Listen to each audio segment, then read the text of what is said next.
ఓం హరి ఓం.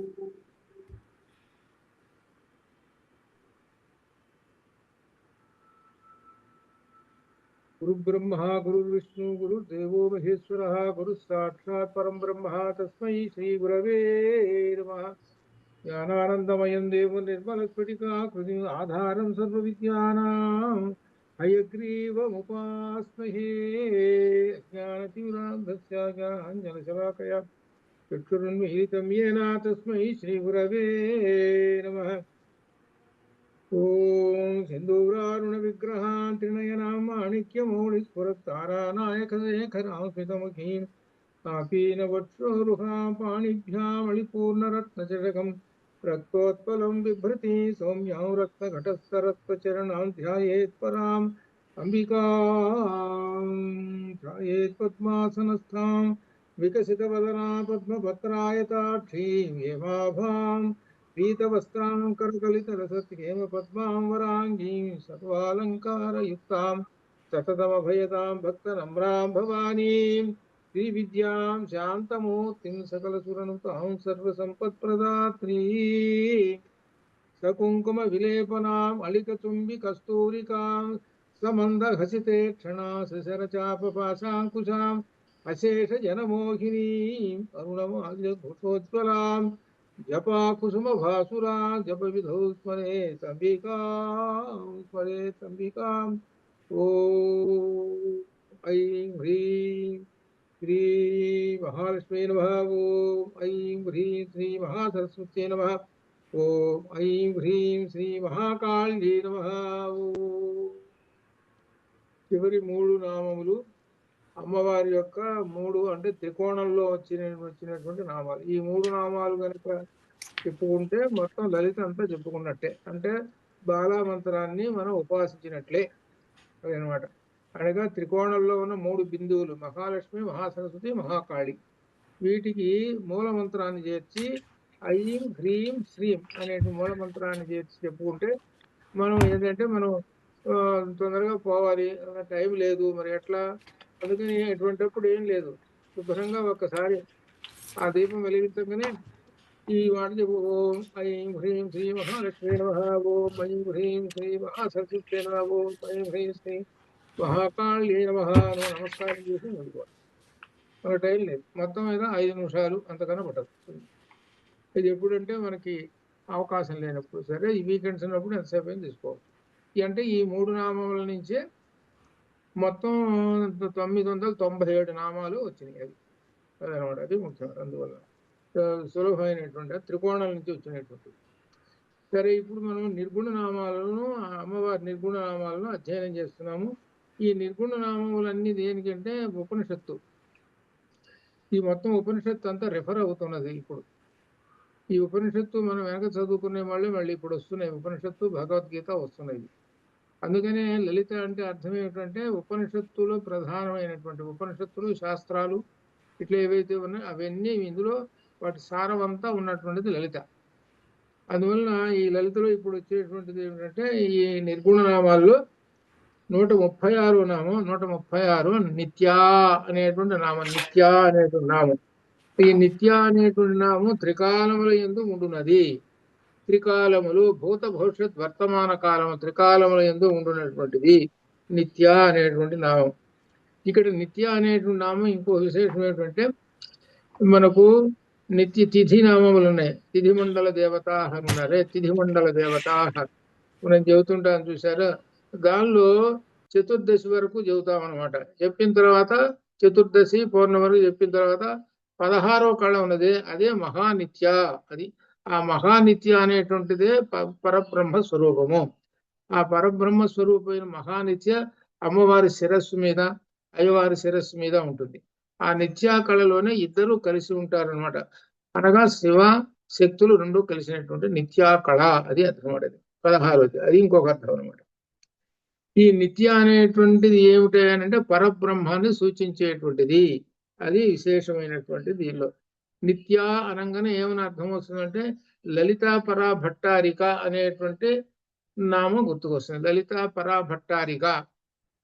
అనే నామం. లలితా పరా భట్టారిక అనే నామం అంటే లలితా పరమేశ్వరి నామానికి ఇంకొక నామం ఏంటంటే నిత్య అనేటువంటి నామం.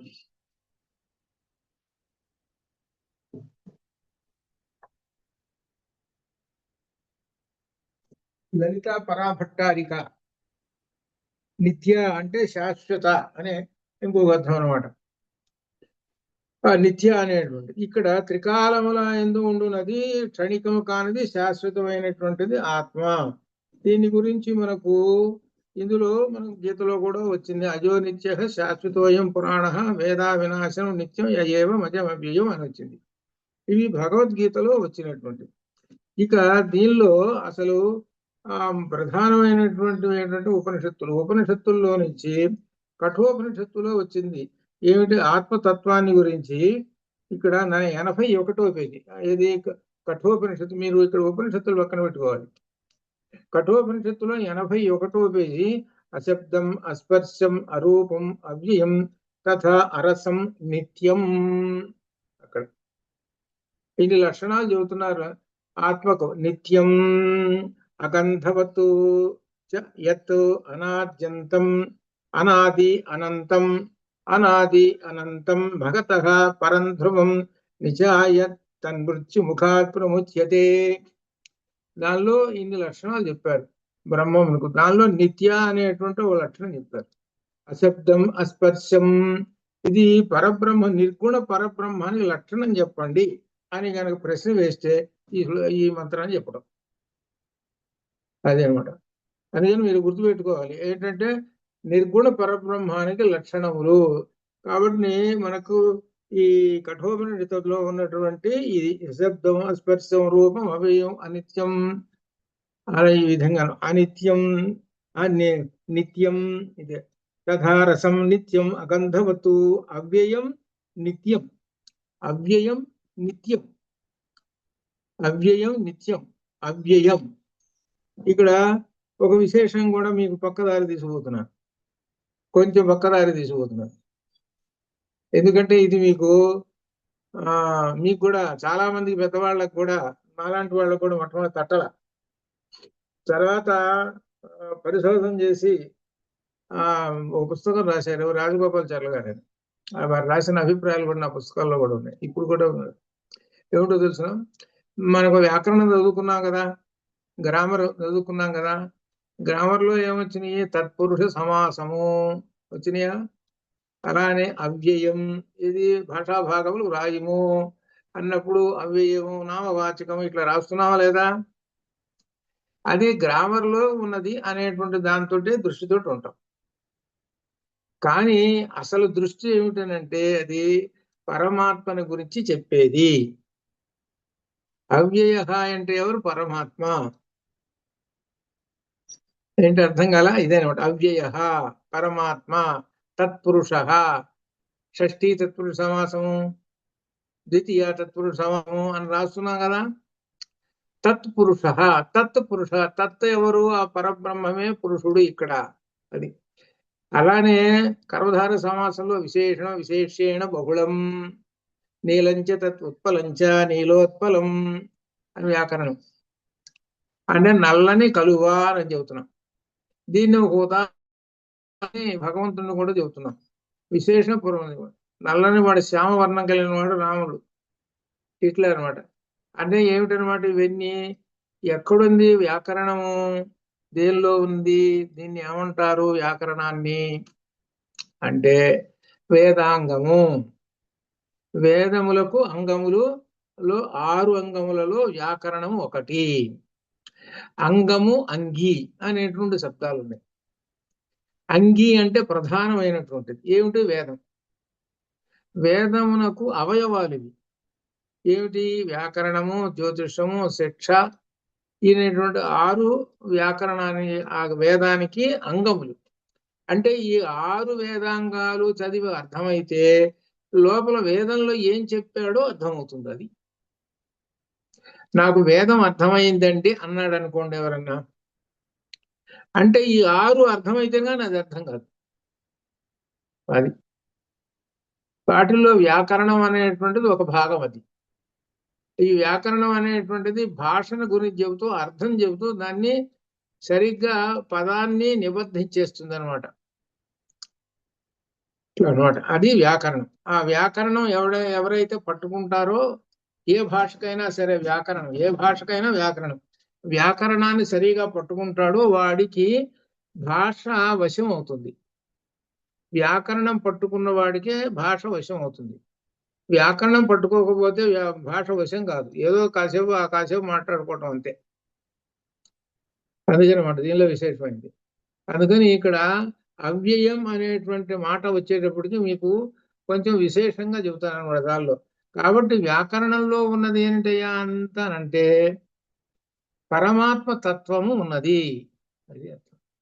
సహజంగా మనం గ్రామర్ చదువుతున్నాం అనేటప్పటికీ ఏమనిపిస్తుంది అంటే కష్టంగా ఉంది, తొందరగా రావు, మార్కులు కూడా తొందరగా రావు.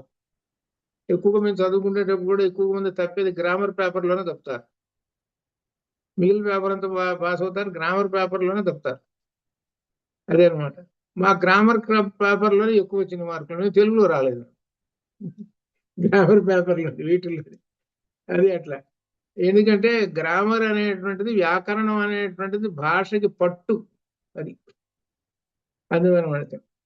అందుకని ఇక్కడ అవ్యయం అనే మాటకు వచ్చేది. అవ్యయం అనేటప్పటికి మనం నేను నేర్పుతామంటే లింగ వచన విభక్తులు లేనటువంటి దాన్ని అవ్యయము అంటారు. అలానే పరమాత్మకు లింగ వచన విభక్తులు లేవు. లింగ అంటే ఆయన స్త్రీలింగమా, పురుషలింగమా, నపుంసకలింగమా, ఏ లింగం ఏది కాదు. అది నిర్గుణ పరబ్రహ్మ. అది అందుకని అట్లా. కాబట్టి అట్లా ఈ విధంగా ఇక్కడ కఠోపనిషత్తులు అశబ్దం, అస్పర్శం, అరూపం, అవ్యయం తథా అరసం. రసం లేదు. రసం అంటే అర్థమే నవరసాలు అని అర్థం. అది రసాలు ఏమీ లేవు. అవి నవరసాలు కూడా ఏమి లేవు. అరసం, నిత్యం, అగంధవత్తు, వాసన అనేటువంటిది అసలు లేదు. ఇలా నిర్గుణ పరబ్రహ్మ అని చెప్పాడు. ఈ విషయాన్ని ఇంకా వివరంగా బృహదారణ్యకోపనిషత్తులో కూడా చెప్పారు. ఒక 20 లక్షణాలు చెప్పాడు బృహదారణ్యకోపనిషత్తులో. అట్లా అందుకని ఏంటంటే బ్రహ్మమును నిర్వచించుము అనంటే లేదండి, బ్రహ్మమును నిర్వచించడానికి డెఫినేషన్ లేదు. ఏమన్నా ఉంటే ఎప్పుడు చెప్పొచ్చు, ఏమైనా సగుణం కనుక ఉంటే చెప్పొచ్చు. రామ అన్నారు అనుకోండి, చెప్పండి డెఫినేషన్ అని అంటే రము క్రీడ విక్షేపే అనేటువంటి ధాతువు మీద వచ్చిన రామశబ్దము ఆనందమును కలిగించువాడు అన్నట్టు చెప్పొచ్చు. దీనికి ఏమి లేదండి. అది అట్లా ఏంటనమాట, ఆ డెఫినేషన్ అనేటువంటిది పరమాత్మ డెఫినేషన్ అనేటువంటిది లేదనమాట. అది అని ఈ విధంగా చెప్పినటువంటి దాన్ని ఇక్కడ మనం నిత్య అనేటువంటి నామంలో చెప్పుకుంటున్నాం. నిత్య పుల్లింగం అయితే నిత్యా, నిత్య నిత్యా దీర్ఘం ఇచ్చారు అమ్మవారని.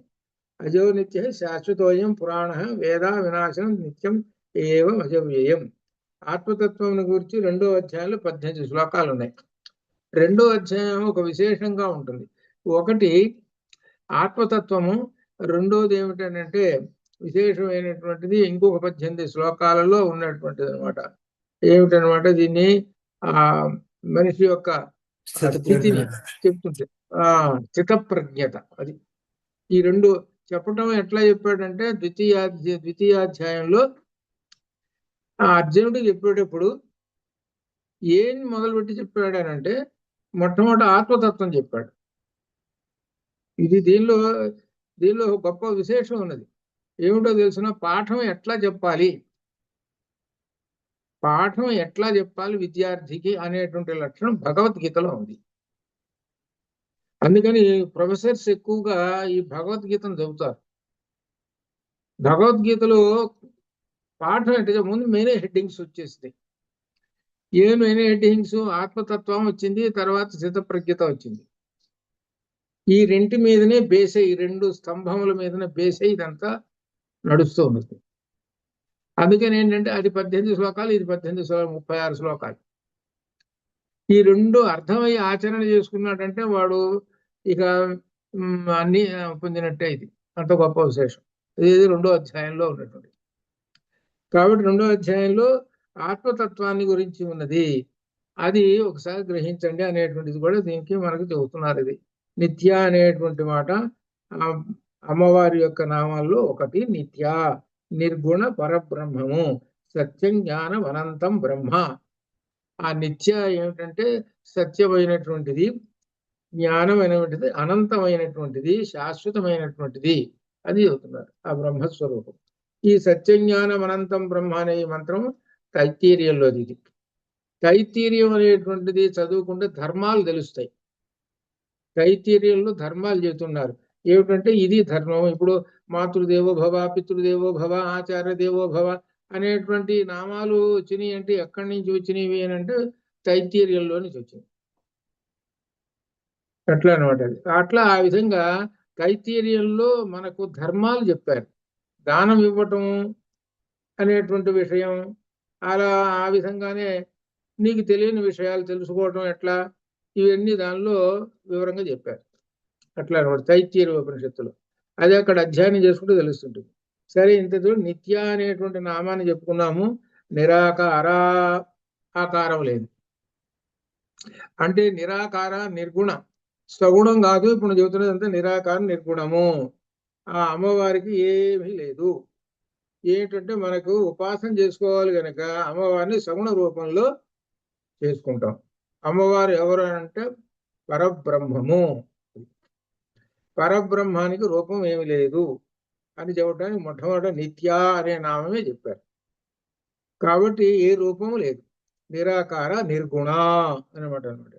ఆ నిర్గుణమైనటువంటి అమ్మవారికి నమస్కారము అని చెబుతున్నారు. ఇందులో విశేషం నిర్గుణ పరబ్రహ్మే పరమాత్మ. ఇక్కడ ఒక విశేషం భగవద్గీతలో 12వ అధ్యాయం, భగవద్గీత 12వ అధ్యాయం ప్రారంభంలో ఆయన ఈ అర్జునుడు గారు ప్రశ్న వేస్తాడు. ఏమిటంటే ప్రశ్న, మరి 11వ అధ్యాయంలో రూపం చూపించావు కదా, మరి 11వ అధ్యాయంలో విశ్వరూప సందర్శనం, కాబట్టి విశ్వరూప సందర్శనం చూపించావు, మరి జ్ఞానయోగంలోనేమో జ్ఞానం అని చెప్పావు, కాబట్టి ఇప్పుడు మేము జ్ఞానయోగాన్ని పట్టుకోవాలా అంటే నిర్గుణ పరబ్రహ్మాన్ని పట్టుకోవాలనా, లేక మరి సగుణమైనటువంటి రూపం 11వ అధ్యాయంలో సగుణ రూపం చూపించావు కదా అని ఏమిటో ప్రశ్న అడిగాడు. అడిగితే ఆయన సమాధానం చెప్పాడు. ఏంటంటే ఈ విశేషమైనటువంటిది ఏంటంటే నిర్గుణ పరబ్రహ్మాన్ని అధ్యయనం చేయటం అనేటువంటిది, ఉపాసన చేయటం అనేటువంటిది చాలా కష్టం. అది యోగులకు మాత్రమే సరిపోతుంది. ఎందుకంటే ఎదురుగా రూపం ఏమి లేదు.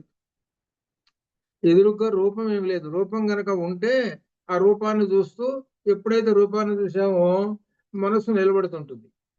అది అందుకు రూపం పెట్టింది. మనస్సు చంచలం పోకుండా ఉండటం కోసం రూపం పెట్టారు.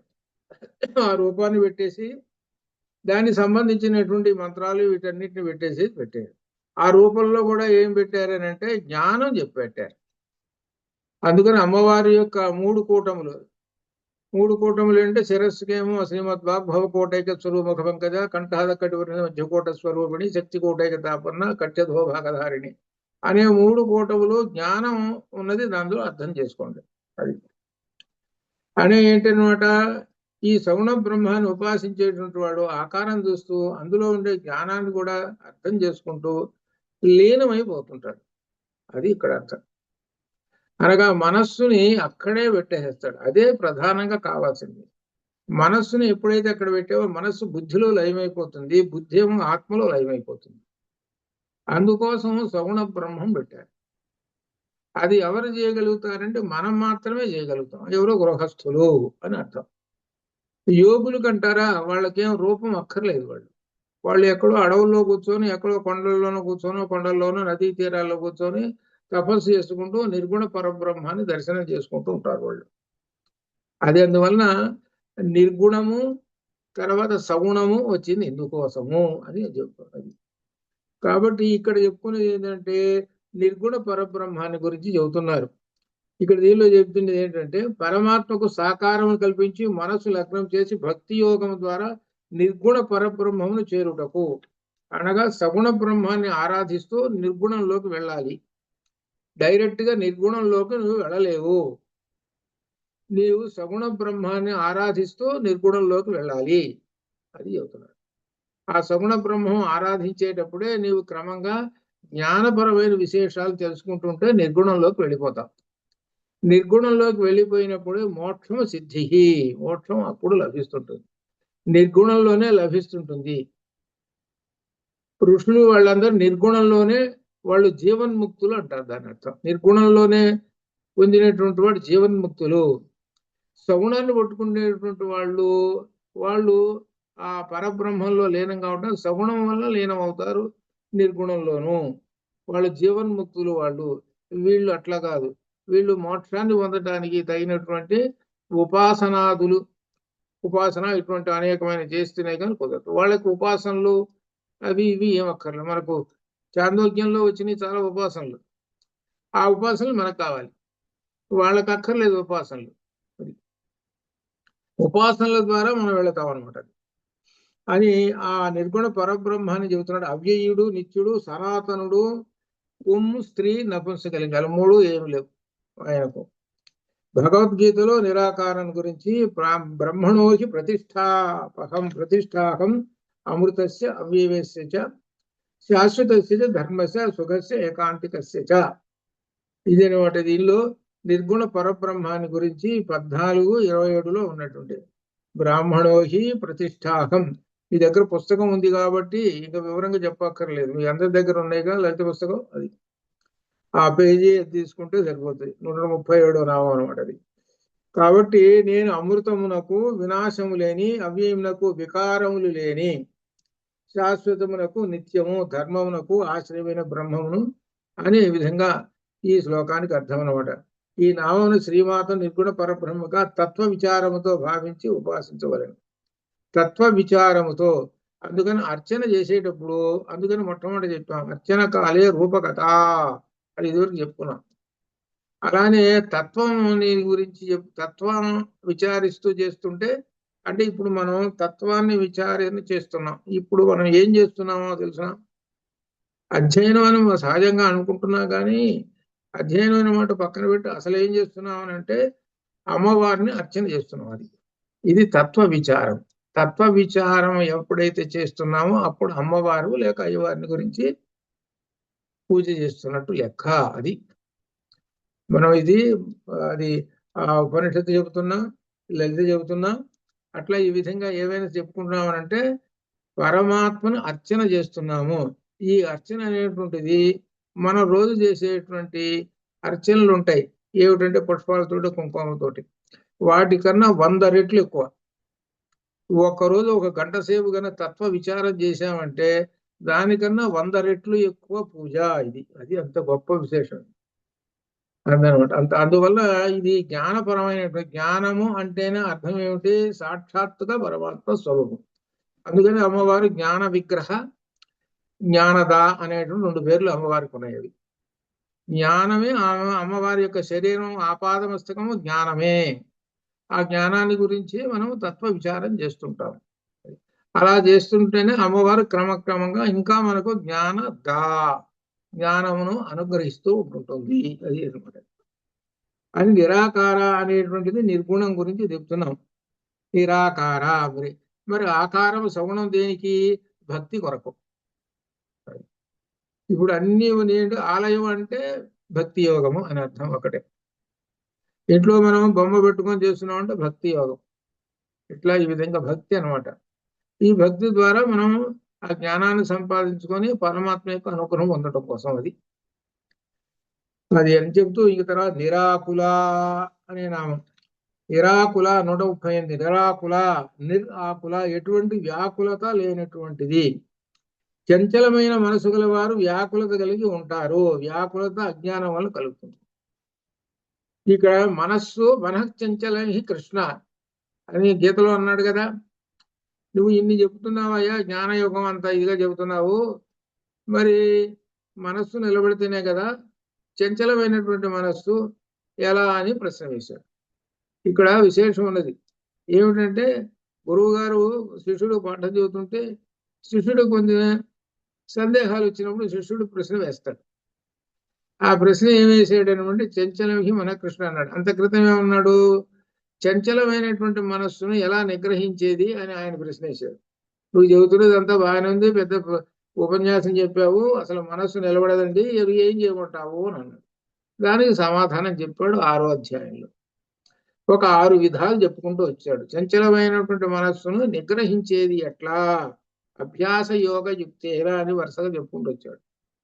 ఒక్కసారిగా మనస్సును నిగ్రహించలేము, అది మన వల్ల కాదు. ఎందుకనగా ఈ ప్రపంచంలో తిరుగుతున్నాను.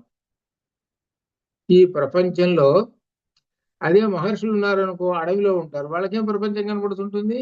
ఎప్పుడు చూసిన చెట్లే, ఇంక రెండోది కనపడ వాడికి, అంతేగా. కాబట్టి మనసు ఎటు పోదు. మనం బయటికి పోయినాం అనుకో, ఇటు నుంచి బయటికి పోగానే ఎన్ని లోకాలు కనపడతాయో చెప్పలేం కదా. మరి కళ్ళు మూసుకొని పోతామా, బొక్కబార్లు పడతాం చూడకుండా ఉందా అని అంటే. అంతేకాని బజారికి పోతుంటే ఎన్ని లోకాలు కనపడుతుంటే, ఎన్ని రకాల లోకాలంటే ప్రజలు, ఎంతమంది ప్రజలు కనపడుతుంటే మరి ఏం చేస్తుంటే, కన్ను చూస్తున్నది, మనసు ఆలోచన చేస్తున్నది. అన్ని మనకు 5 ఇంద్రియాలకు కదా. నాలుగు రుచి కూడా కనపడుతుంటుంది, అర్థం కదా.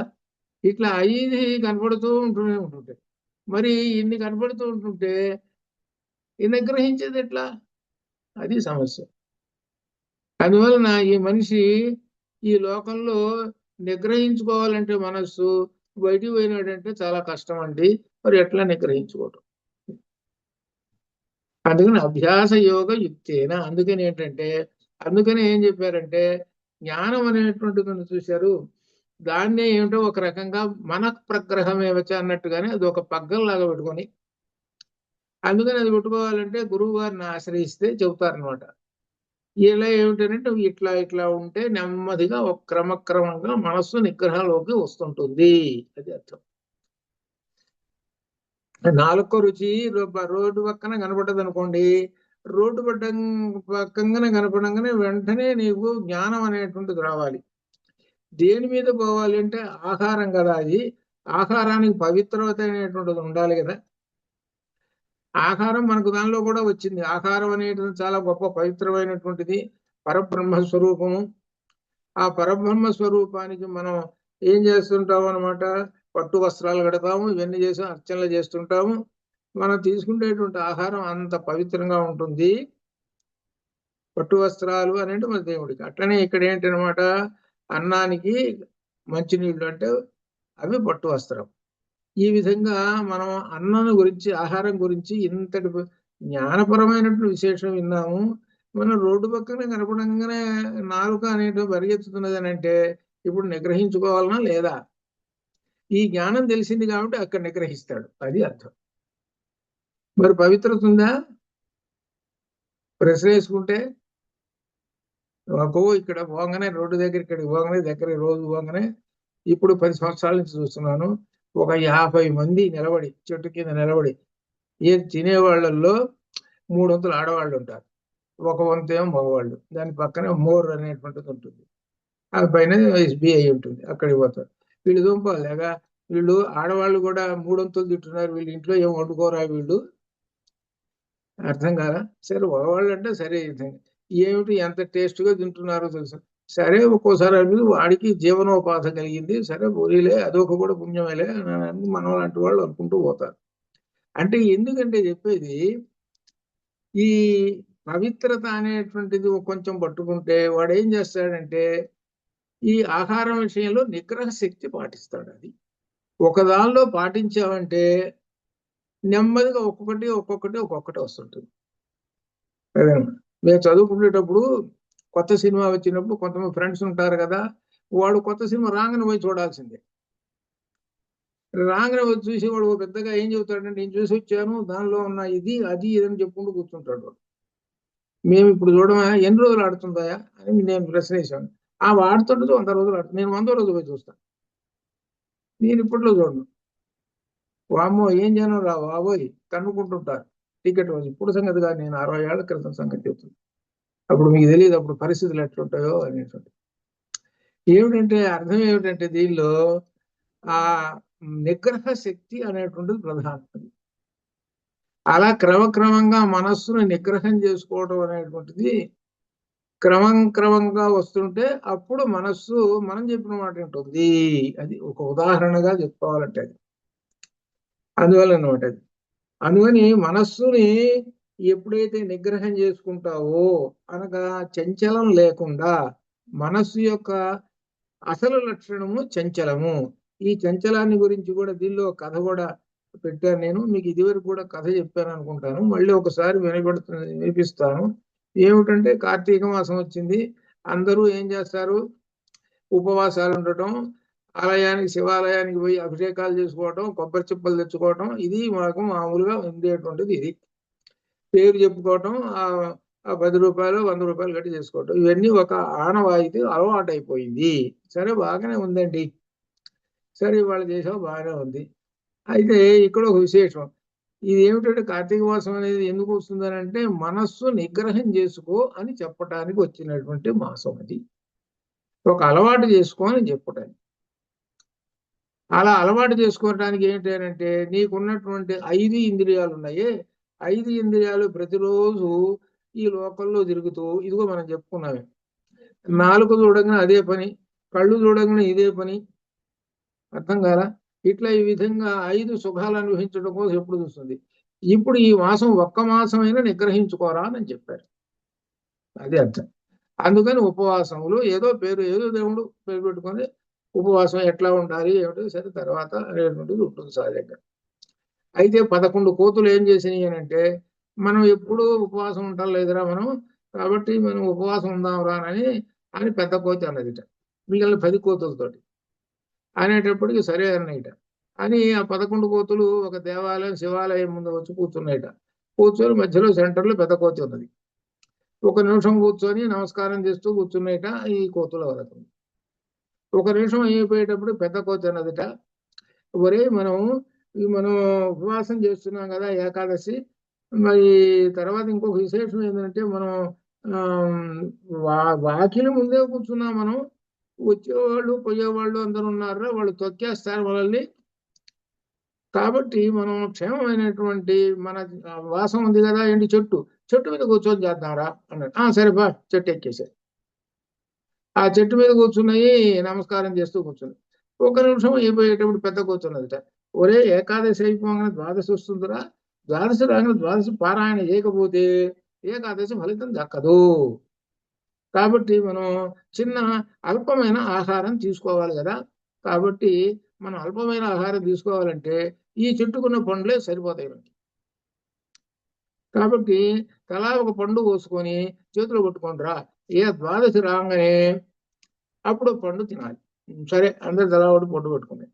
ఒరే బాగానే ఉందిరా, మళ్ళీ అంటుంది వెతకోతి, బాగానే ఉన్నది, ఈ పండు మనం తింటుంటే పండిందా లేదా, వగరుగా ఉందా చేదుగా ఉంటుందా, మరి చేదుగా వగరుగా ఉంటే మనం ఎలా మనకు పుణ్యం వస్తుంది, తీయగా ఉంటేనే కదా, కాబట్టి మనం ఏం చేద్దామంటే ఇప్పుడు దీన్ని కొంచెం టేస్ట్ చేద్దాం, కొంచెం కొరికి చూద్దాం, ఇది కనుక తీయగా ఉంది అంటే అట్లా పట్టుకొని ఉందాం. అప్పుడు సరే, ఇక కొరికి చూసాం తీయగా ఉంది, ఇక ఇప్పుడు ఉపవాసం అనేది మర్చిపోయింది. ఇక్కడ చెట్టుకున్నటువంటి కాయలు మొత్తం తిన్నాయి,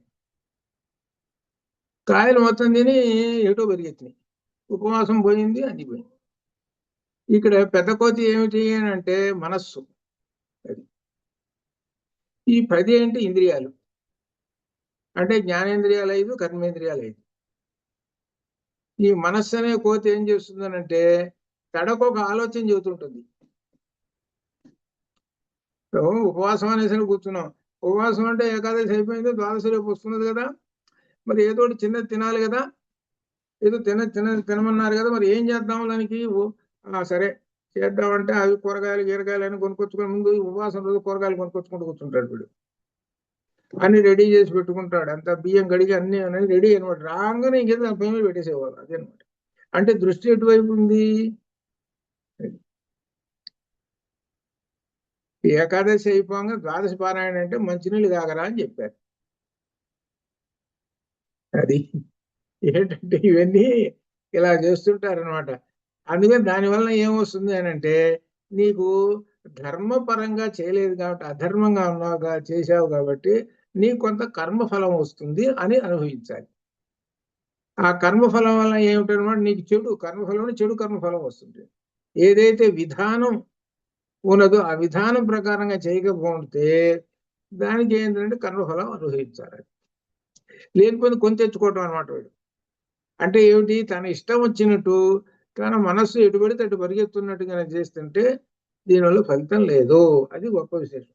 ఆ మనస్సు అనేటువంటిది అన్నింటికీ మూలము మనస్సే. అది కాబట్టి మనస్సును నిగ్రహించుకోవాలి. చంచలమికి మన కృష్ణ ప్రమాది బలవదృఢం అనేటువంటి ఈ మనస్సును గురించి చెబుతూ ఆయన చెప్పాడు. కాబట్టి ఆ అమ్మవారికి అంటే పరబ్రహ్మానికి వ్యాకులమైనటువంటి మనస్సు అనేటువంటిది ఏమీ ఉండదు.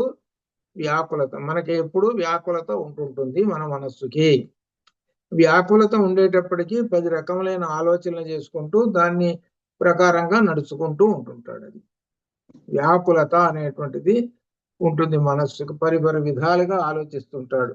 ఒకే నిశ్చలమైనటువంటి మనస్సు ఉండదు. నిశ్చలమైన మనస్సు ఉండదు. అది అంటే ఉదాహరణకి చెప్పాలి అంటే నేను ఉదాహరణ నా గురించి ఏం చెబుతున్నాను కాదు. నాకు రాత్రి 2:30 మెలకు వస్తుంది. అక్కడ నిద్ర పట్టదు. ఆ గుర్తుకొస్తుంది, ఓహో ఇవాళ పాఠం ఇది అని.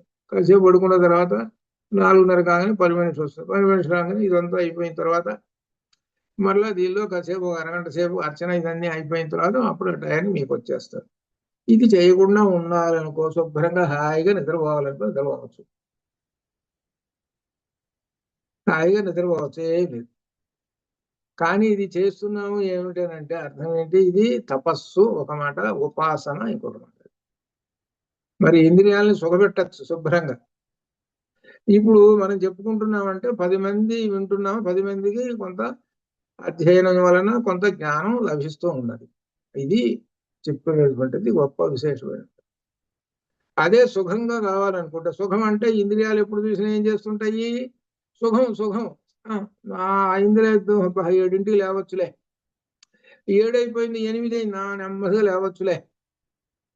ఎంతమంది ఉన్నారు ఇప్పుడు లోకంలో చూస్తుంటుంటే, ఎంతమంది ఉన్నారు చెప్పలేము. అది అంటే ఎప్పుడైతే శరీరాన్ని క్రమశిక్షణలో పెట్టకుండా ఇక సుఖాలతో పెట్టుకుంటే అప్పుడు మనస్సు నిలబడదు. మనస్సు ఇష్టం వచ్చినట్టు చంచలం వెళ్ళిపోతుంటుంది. అది ఆ వెనసిపోయి వెళ్ళిపోతున్నప్పుడు ఆ చంచలం వాడు ఇష్టం వచ్చినట్టు మాట్లాడతాడు. అది అందువలన మనస్సుని నిగ్రహించుకోవాలి అని చెబుతున్నాడు. అందుకని ఏంటంటే నిశ్చలమైన మనసు శ్రీమాతను ఉపాసించాలి. కాబట్టి సత్సంగం వలన వ్యాకులత తొలగిపోతుంది. నిశ్చలంగా సత్సంగం. మీరు 10 మంది ఉన్నారు, మొట్టమొదటి 20 మంది ఏమో వచ్చారు, 20 మంది 25 మంది వచ్చారు. వాళ్ళు ఏం చేశారు, మిగిలిన 10 మంది ఎటో వెళ్ళిపోయినారు, 10 మంది మిగిలారు. అంటే 10 మంది ఏమిటి, ఇప్పుడు చెబుతున్నటువంటి జ్ఞానపరమైన విశేషాలను అర్థం చేసుకుంటూ ఎవరన్నా సందేహాలు అడిగితే మిగిలిన వాళ్ళు కూడా వింటూ, సత్సంగం అనేటువంటిది ఇది. సత్ ప్లస్ సంగము. సత్ అంటే పరబ్రహ్మము, సంగమము స్నేహము. పరబ్రహ్మముతోటి స్నేహం చేయటం అది అర్థం. సత్సంగం అంటే అది అర్థం. పరబ్రహ్మం అంటే పరమాత్మ ఏమిటి, అది ఏమిటది, జ్ఞానం. జ్ఞానంతో మనం స్నేహం చేయటము అని అర్థం అనమాట. ఎందుకంటే సత్సంగము అనే దానికి వ్యతిరేకం చూసుకోండి, దుర్రు ఉపయోగించుకుంటే సరే, లేదా ఉపయోగించుకుంటే సరే, అట్లా అనమాట. అందుకని ఈ సంగమం కూడా ఎలా ఉండాలంటే సత్తుతోటి ఉండాలి. సత్తు పరబ్రహ్మముతోటి స్నేహం చేయము అని. పరబ్రహ్మం అంటే జ్ఞానము. జ్ఞానంతో స్నేహం చేయవరా, నీకు జ్ఞానంతో స్నేహం చేస్తే అజ్ఞానం అనేది చీకటి పోతుంది. కాబట్టి నువ్వు ఉన్నతుడు అవుతావు అని చెప్పటం. సత్సంగం అని మనం చాలా సార్లు వింటుంటాం కదా పదం, కానీ ఎక్కువగా పదాన్ని గురించి ఆలోచించరు.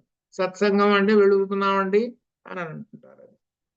అది అట్లా అనమాట. అని నిర్గుణ 139 నిర్గుణ, గుణములు లేనటువంటిది. ఏమిటివి, త్రిగుణాలు, సత్వ రజస్తమో గుణాలు. సత్వ రజస్తమో గుణాలు 3 గుణాలు. ఈ 3 గుణముల వలననే పునరపి జననం పునరపి మరణం. అది ఈ 3 గుణాలే తీసుకొచ్చి పెడుతున్నాయి మనకి. సత్వ రజస్తమో గుణాలు అనమాట. అయితే పరబ్రహ్మంకి 3 గుణాలు లేవు, అందుకని నిర్గుణ అన్నాడు పరబ్రహ్మాన్ని అనమాట. అయితే ఇక్కడ ఒక విశేషం కూడా వస్తున్నది దీనిలో. ఏమిటంటే పరమాత్మ దశావతారాలు ఉన్నాయి. ఈ దశావతారాలు ఎట్టొచ్చినాయి మరి అని ప్రశ్న వేస్తారు, పూర్వపక్షం వేస్తారు. నీవు ఆ త్రిగుణాల్లో పట్టుకుంటేనే కదా నీకు రూపం వస్తున్నది. మరి దశావతారాలు నీకు ఎట్టొచ్చిన రూపం అంటే నువ్వు అర్థం ఏంటి? నువ్వు త్రిగుణాలు పట్టుకున్నావు కదా, నువ్వు అప్పుడు సగుణం కదా, నువ్వు అసలు నిర్గుణ పరబ్రహ్మానివి. ఇప్పుడేమిటి? సగుణ బ్రహ్మాని, సగుణంలో ఉన్నావు. రామావతారం ఉంది, కృష్ణావతారం ఉంది, అట్లా ఈ అవతారాలు ఉన్నాయి, దశావతారాలు. అవన్నీ సగుణంలో ఉన్నాయి. మరి సగుణంలో ఉన్నాయనంటే ఎట్లా వచ్చినాయి? ధర్మ సంస్థాపనార్థాయ సంభవామి ఇవి. అందుకోసం వచ్చా. అందుకనే రెండో శ్లోకంలో చెప్పాడు. ఒక మూడో శ్లోకంలో పరిత్రాణాయ చెప్పిన తర్వాత జన్మ కర్మచ మే దివ్యం యో వేత్తి తత్వతః, తత్వతః అనే పదం వేశాడు అక్కడ. వాటిల్లో ఉండే జ్ఞానం ఎవరైతే పట్టుకుంటారో, నా ప్రతి అవతారంలో ఉన్నటువంటి జ్ఞానాన్ని ఎవరైతే పట్టుకుంటారో వాళ్ళకి మోక్షం సిద్ధిస్తుంది అని చెప్పాడు. అనగా ఏమిటనమాట? జ్ఞానము ఏమిటో పట్టుకుంటుంది. రామావతారంలో జ్ఞానం అంటే ఏమిటంటే రామాయణం అంతా చదువు, ఆ జ్ఞానం పట్టుకుంటుంది.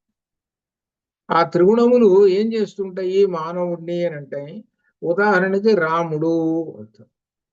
త్రిగుణాల వల్ల ఏమవుతాడు ఈ మనిషి? కాసేపు సుఖపడతాడు, కాసేపు దుఃఖపడతాడు, కాసేపు కోపం చూపిస్తాడు.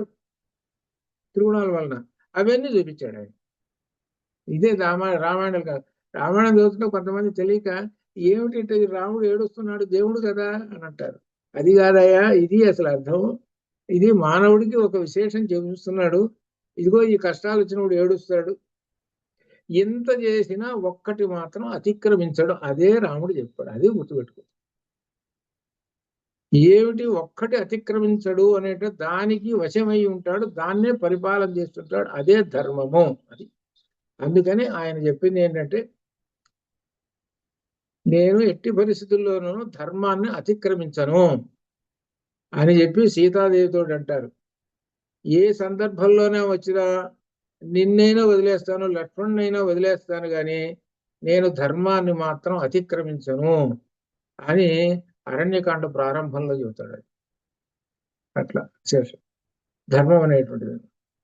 అనగా అర్థం ఏమిటనమాట? మనల్ని త్రిగుణాలు ఎప్పుడు వెంటబడుతూనే ఉంటాయి. అదే చూపిస్తున్నాడు. రాముడు ఎట్లో మనం కూడా అట్లే. ఈ త్రిగుణాలు వెంటబడుతున్నాయి మనకి. ఆ త్రిగుణాల్లో కలిసిపోతుంటాం, కానీ ధర్మం అనే దాన్ని అతిక్రమించాం. ధర్మాన్ని ప్రతిజ్ఞ చేశాం. ఏమిటనమాట? సత్యం ఒక మాట అన్నాం. ఏమనంటే, నీకు దానం ఇస్తానయా రేపు అని అన్నాం. రేపు దానం ఇస్తాను, ఆ దానం తీసుకున్నావు, నువ్వు రేపు రావయ్యా అని అన్నాం అనుకోండి. అని అనుకుంటే వాడు వచ్చాడు. వాడు వచ్చిన తర్వాత ఏమన్నాడు? ఏమంటే దానం ఇస్తా ఉన్నారు కదా ఆమెని, వచ్చానండి దానం తీసుకోవడానికి అన్నాడు. ఈయనేమంటాడు? కాదయ్యా, ఇప్పుడు ఇవ్వలేను, ఇప్పుడు కాదు, ఇంకో 10 రోజులు ఆగిన తర్వాత రా, ఇంకా ఆవును కొనలేదు అని పోయినాడు. 10 రోజుల తర్వాత వచ్చాడు. మళ్ళీ ఏమయ్యా అనంటే, నీవేం చేసుకుంటావయ్యా ఆవుని? నువ్వు మేపుతావా పెడతావా? ఎందుకు ఇదంతా శ్రమ నీకు? కాబట్టి ఇంకెవరికన్నా ఇస్తానులే ఓ అన్నాడు. ఈ జాలు. వాడు ఎన్ని జన్మలు ఎంత మైనస్లోకి వెళ్ళిపోతాడో చెప్పలేము. అది ఈ మైనస్లోకి వెళ్ళిపోతాడు. అందుకనే వేదం చెప్పేది అదే. నీవు అన్న మాటను ఏదైతే ఉన్నదో, ప్రతిజ్ఞ చేసినటువంటి మాటను దేన్నైతే ఉన్నదో దాన్ని పాటించినప్పుడే నీకు ప్లస్ వస్తుంటుంది. అంటే ఉన్నతమైనటువంటి స్థితి వచ్చేది ధర్మం వల్లనే వస్తుంటుంది. ధర్మాన్ని పాటిస్తుంటేనే వస్తుంటుంది, లేకపోతే రాదు. ధర్మాన్ని పాటించకపోతే అది. తులసీదాసు గారిట ఆ జమీందారు గారికి చెప్తున్నాను, రామాయణం చెబుతాను వినవయా అన్నట్ట. నీకేం పని లేదా, రామాయణాలు చెప్పుకుంటూ కూర్చుంటావు, సరే పోన్లే వచ్చే సంవత్సరం చెబుతానులే అన్నట్ట. మళ్ళీ వచ్చేట, ఏమయ్యా మరి చెబుతాను వినవయా రామాయణం అంటే, ఇప్పుడు కదా 10 సంవత్సరాల దాకా రావాకు, నీ రామాయణం వింటూ కూర్చుంటే నేను ఏం కావాలి, నేనేం సంపాదించుకొని, నేను జమీందారిని ఏమిటి, ఆఫ్టర్ ఆల్ రామాయణం. సరే 10 సంవత్సరాల తర్వాత మళ్ళీ పోయినట్ట తులసీదాస్ గారు. తులసీదాస్ గారు పోయేటప్పటికి ఇంట్లో ఎవరు ఉన్నట్ట? వాళ్ళ కొడుకున్నట్ట. ఏమైనా ఆయన అయితే 10 సంవత్సరాలతో రమ్మన్నాడు, వచ్చారు రామాయణం చెబుతాను. లేదండి, ఆయన పోయి కూడా 10 సంవత్సరాలు అయిందండి అన్నాడు. ఆయన పోయి కూడా 10 సంవత్సరాలు అయింది అన్నాడు.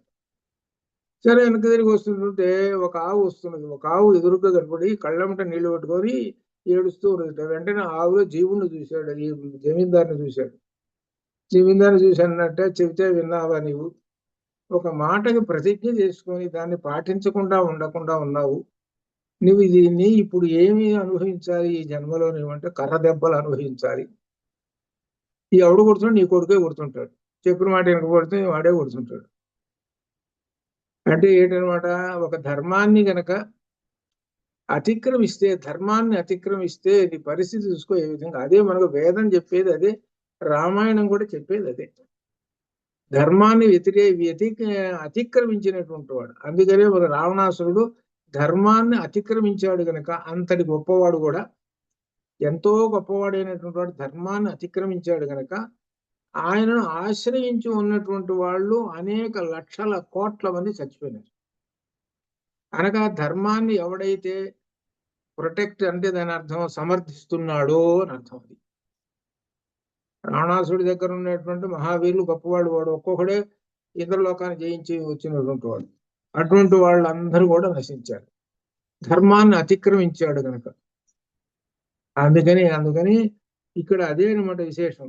అందుకని స్వామివారు అంటే దాని అర్థం పరబ్రహ్మము రూపాలను ధరించేది, సగుణ రూపాలను ధరించేది ఎందుకు అనగా ధర్మ స్థాపన కోసం చేస్తుంటాడు. ఆ రూపం ఆ ధర్మ సంస్థాపన అయిపోయేటప్పటికి మరలా యథార్థి.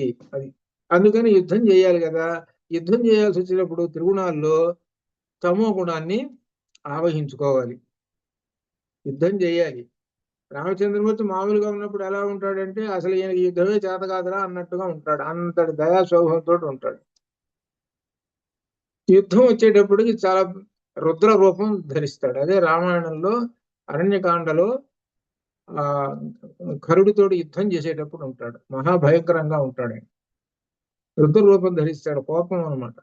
ఆ ధరించి వాళ్ళని సంహరిస్తాడు. అనగా అర్థం ఏంటి, రాక్షస సంహారం అనగా ధర్మ సంస్థాపన అని అర్థం. అది అయిపోయింది, ధర్మ సంస్థాపన రాక్షస సంహారం అయిపోయింది. కోపాన్ని వదిలేశాడు అంటే తమో గుణాన్ని వదిలేశాడు. తమో గుణాన్ని వదిలేసేసి తన సహజ గుణంలోకి వచ్చేసేసాడు. అలా త్రిగుణాలను ఉపయోగించుకోవాలి, త్రిగుణంలో లీనం కాకూడదు. అదే జాగ్రత్తగా అర్థం చేసుకోవాలి. త్రిగుణంలో లీనం కాకూడదు. త్రిగుణాల చేత అంటే అర్థం, రజోగుణం ఉందనుకో ఉదాహరణకి, రజోగుణం ఏం చేస్తుంది అంటే నాయకత్వాన్ని సూచిస్తుంది. అంటే ఇప్పుడు ఆయన ఏదో మంత్రి పదవి వచ్చింది అనుకోండి, అది రజోగుణం, నాయకత్వం. ఏమని అనిపించుకోవాలి అని అంటే దాని వలన ప్రయోజనం చేసిన తర్వాత దాన్ని వదిలేసేయాలి. అనగా నా మంత్రి పదం అయిపోయేటప్పుడు నేను మహామంత్రిని, అది ఇది ఓ నాన్నకాదు. ఇప్పుడు రాజకీయం అంతా ఇప్పుడు అదేగా, అదే పదవులు అయిపోగానే వీళ్ళు బయటకు వస్తారు, వీళ్ళేమో లోపలికి పోతారు. ఏం లేదు గమనించదు. వీళ్ళేమో లోపలికి పోతారు, వాళ్ళు బయటకు వస్తారు. వీళ్ళేమో లోపల, ఇదే పని ఇంక రెండో పని. వచ్చినప్పుడు వీళ్ళు బయట ఉన్నప్పుడేమో వాళ్ళని తిడుతుంటారు, వీళ్ళు వచ్చినప్పుడు వీళ్ళు వాళ్ళని తిడుతుంటారు. అంటే త్రిగుణముల యొక్క విశేషం చూసుకోండి. అందుకని రజోగుణం అనేటువంటిది ఏం చెప్పాడు అంటే నాయకత్వం వహించి ధర్మ సంస్థాపన కోసం నాయకత్వము అయిపోయింది. ఇక నాయకత్వం రజోగుణం వదిలేసేసి ఎక్కడ సత్వగుణంలోకి వెళ్ళిపో. ఎక్కడేం ధర్మ సంస్థాపన చేయాల్సి వచ్చింది, తమో గుణం ఆవహించుకోవాలి పాపం, ఆకాసేపు అంతవరకే. అలా త్రిగుణాలని ఒక ధర్మ సంస్థాపన కోసం ఉపయోగించుకో, అంతేగాని అధర్మ సంస్థాపన కోసం కాదు. రామాయణం రాముడు చేసిన పని అధర్మానికి చేశాడు, అది త్రిగుణాలను తీసుకొచ్చి. అది ఇక్కడ రామాయణంలో గ్రహించవలసినటువంటి విషయం. త్రిగుణములు అనేటువంటిది ఎవరు అని అంటే సాక్షాత్తు అమ్మవారేను, ప్రకృతి అని అర్థం. త్రిగుణములు అంటే అమ్మవారు, ప్రకృతి. అదే మూడు బిందువులు, మహాలక్ష్మి, మహాసరస్వతి, మహాకాళి. అదే మూడు బిందువులు. అదే ఏమిటనమాట, మనకు బాలామంత్రంలో వచ్చేటువంటిది అనమాట. కాబట్టి ఈ మంత్రాన్ని ఉపాసించేది ఏమిటంటే ఈ మూడు త్రిగుణములను ఆయా సందర్భాలలో అనగా మహాలక్ష్మి, మహాసరస్వతి, మహాకాళి మనకి ఉపయోగపడుతూ ఉంటాయి. ఏ సందర్భంలో ఏదో అది ఇందులో ఉన్నటువంటి రహస్యమైనటువంటి త్రిగుణములను అలా మనం ఉపయోగించుకోవాలి. అంతేగాని త్రిగుణాల్లో లీనమైపోయినాం అనుకోండి, మన పరిస్థితి ఎటుపోతుందో చెప్పలేదు అని చెబుతూ. ఎందుకంటే త్రిగుణాల్లో కూడా మీరు ఒక్కొక్కసారి సత్వగుణం ఉందండి, జ్ఞానం కదా. ఆ జ్ఞానం కాబట్టి బాగా నాకు పాండిత్యం ఉంది, బాగా ఉపన్యాసాలు చెబుతాను, 10 మంది సంతోషిస్తారు, బ్రహ్మాండంగా ఉంటుంది కదండి, సత్వగుణం బాగుంది కదండి అని అన్నాడు. కానీ సత్వగుణంలోకి ఏం జ్వరబడకూడదు, తమో గుణం జ్వరబడకూడదు. తమో గుణం జ్వరబడ్డది. ఇప్పుడు మన వాళ్ళల్లో తమో గుణం జ్వరబడ్డది. అంటే వివరం ఏమిటంటే చెబుతున్నాను ఏంటంటే, ఇప్పుడు జరుగుతున్నటువంటి వీళ్ళు వాళ్ళని ఈ విధంగా పరస్పరం దూషించుకోవడం మనకి యూట్యూబ్లు ఇవన్నీ కూడా కనబడుతున్నాయి. వీళ్ళందరూ ఎవరు? అందరూ కూడా జ్ఞానం వచ్చినటువంటి వాళ్ళే. పేర్లు చెప్పటం లేదు కానీ నేను ఇక యూట్యూబ్లో చూస్తుంటే తెలుస్తుంది. అప్పుడు ఏమనిపిస్తుంది అంటే, మనం నయం రా వాళ్ళకన్నా, మనకి ఏదో కాదో కొద్దో తెలుసుకున్నాము, మనకు తమో గుణం లేదు, ఆ పరమాత్మ ఏంది. వీళ్ళకి ఇంత ఉపన్యాసం చెబుతారు, ఇంత చెబుతారు, అవధానాలు చేస్తారు, అవి చేస్తారు, ఇవి చేస్తారు, ఒకళ్ళకొకళ్ళు పరస్పరం అంటే తమో గుణం. అవి ఆ ఎపిసోడ్ యూట్యూబ్ గారు చూస్తుంటుంటే మనకి అంత ఆశ్చర్యం వేస్తుంది. అప్పుడు ఏమనిపిస్తుంది అంటే, ఈయన చాలేవయ్యా నీ ఉపన్యాసం, నా చాలే, ఇక్కడ నీలో తమో గుణం ప్రవేశించింది, అంత అబద్ధ కోతలు ఇవి, మళ్ళేమో ఇవన్నీ చెప్పటం. అట్లా ఉంటున్నది ఇప్పుడు ప్రస్తుత కాలం. ఈ జ్ఞాన సంపన్నులైనటువంటి వాళ్ళు విశేషాల్లో అట్లా ఉన్నారు, ఎక్కువ మంది అలా ఉన్నారు, ఎక్కువ అందరూ అంతే. అదేమాట సరే. ఎందుకంటే చెబుతున్నది త్రిగుణములలో సత్వగుణం ఉన్నదే అది జ్ఞాన సంపన్నమైనది. దానిలో ఈ తమో గుణము, రజోగుణం ఇది కూడా ప్రవేశించకూడదు. ఇది సత్వగుణంతో పూర్తిగా ఉండాలి. అక్కడ ఉంటే శుద్ధ సత్వగుణంలో పోతాడు. అది అట్లా అనమాట. అది ఈ విధంగా చెబుతూ త్రిగుణాన్ అనమాట. ఇక్కడ కూడా గీతలో 14:20 గుణానేతానతీత్యత్రీ దేహి దేహ సముద్భవాన్ జన్మ మృత్యు జరా దుఃఖై విముక్త అమృతత్వం అశ్నుతే.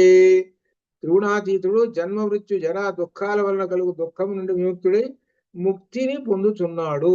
త్రిగుణములను దాటినటువంటి వాడే ముక్తిని పొందుతాడు.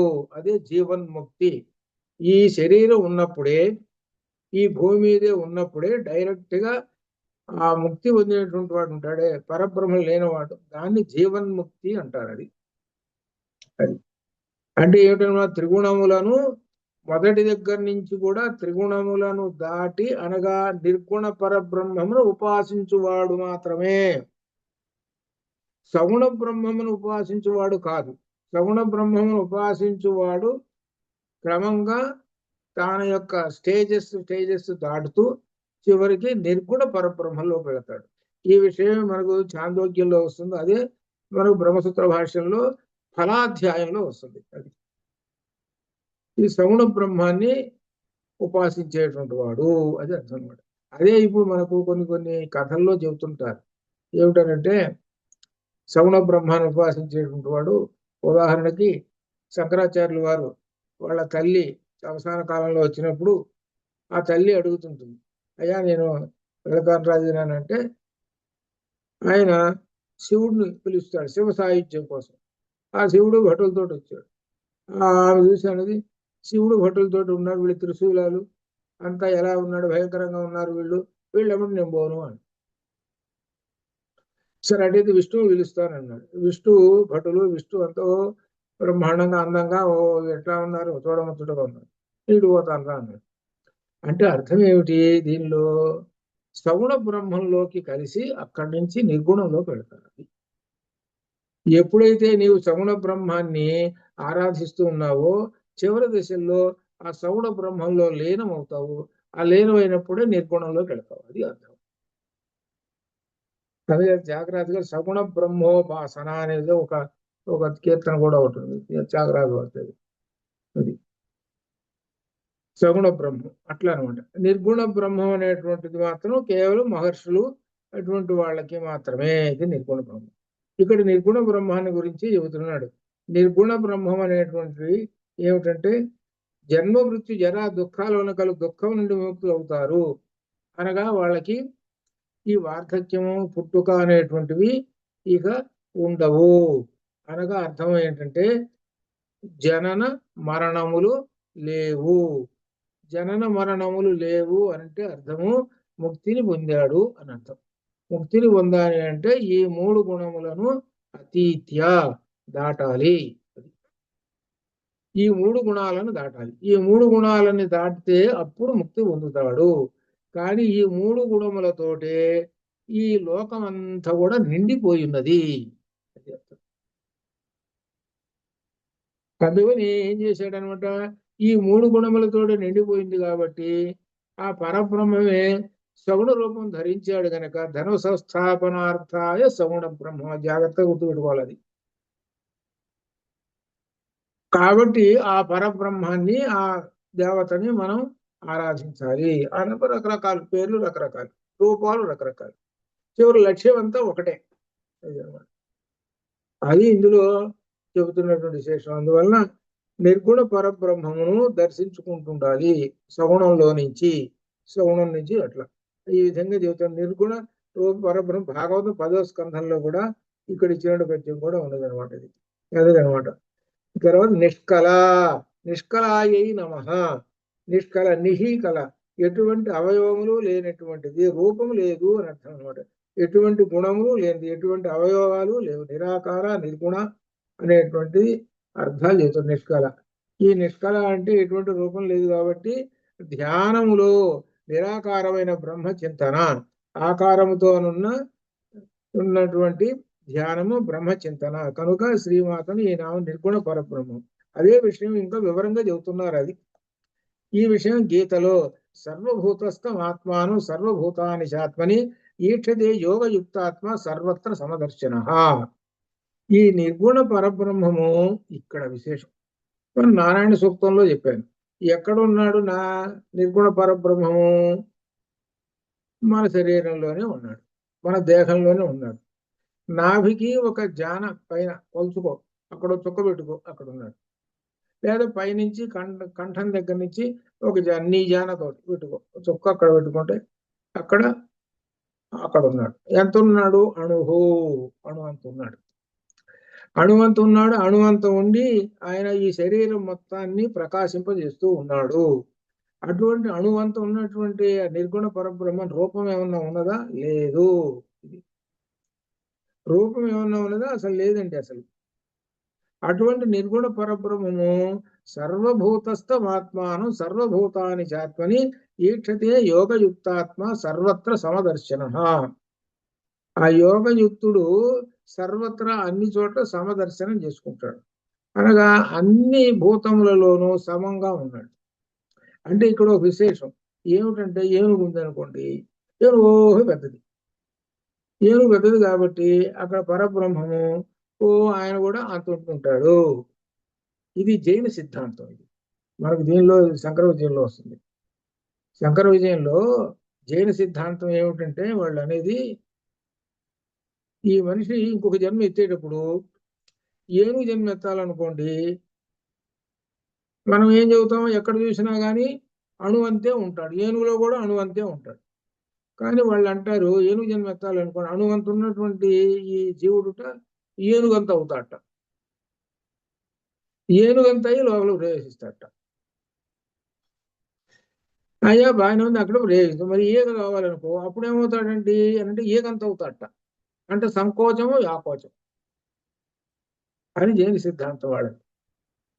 సరే, వాళ్ళకి వచ్చినట్టు వాళ్ళు చెప్పుకుంటారు అనుకో, తర్వాత మనకు దానిలో వస్తే అన్ని జైన సిద్ధాంతం వాటి అన్నింటిని కూడా ఖండించేశారు. అది ఇక్కడ పరమాత్మ అణువంత ఉంటాడు. పెద్ద ఏనుగంత అయినా సరే అంత ఉన్నా కానీ అణువే. ఈ మనిషి ఉన్నాడు అణువే. చిన్న చీమ పరిగెత్తుతూ ఉన్నది అణువే.